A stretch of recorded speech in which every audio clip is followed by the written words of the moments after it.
Okay, so the first big C was COVID. The next big C, of course, is Cal-OSHA.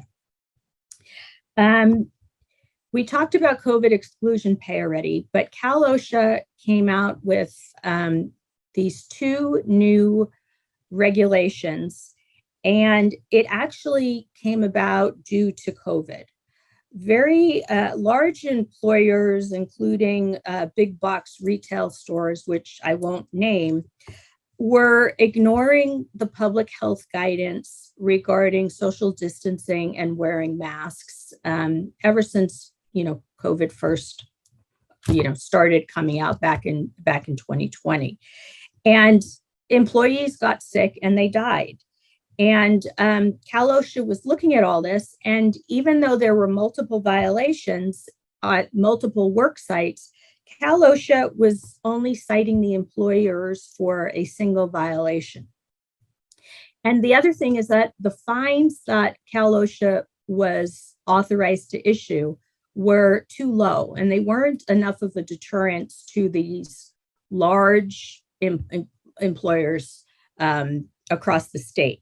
So they enacted these two regulations that and what happens is that what they're doing is that for employers with multiple work sites, that if Cal-OSHA can show that there's a pattern of violations across multiple work sites, or that there's common policies across multiple work sites, that Cal-OSHA will issue an enterprise-wide citation, even if they've never even visited the other work sites. And the max and the penalty that they issue for this is, and it's a weird number, it's $134,334 each for an enterprise-wide citation. And this is not just for COVID violations. This is for all workplace safety violations.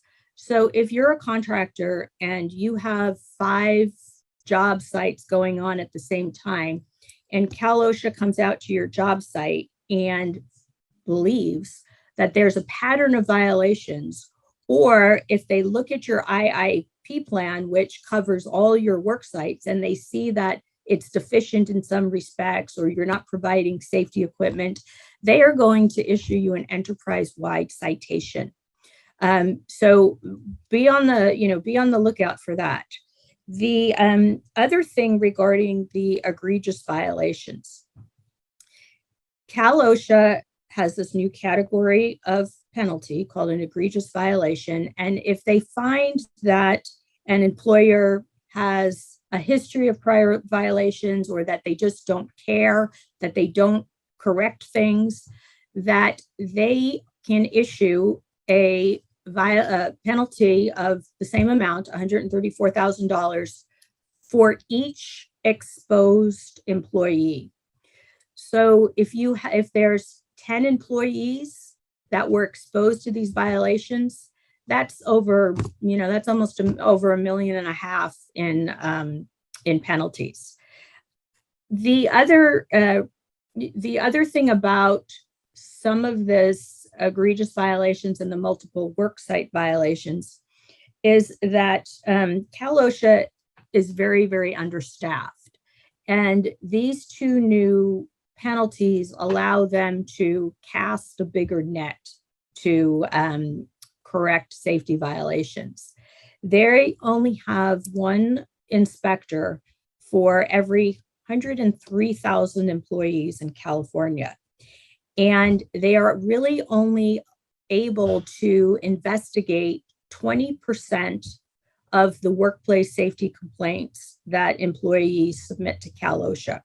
So these two new penalty statutes allow them, as I said, to cast a bigger net.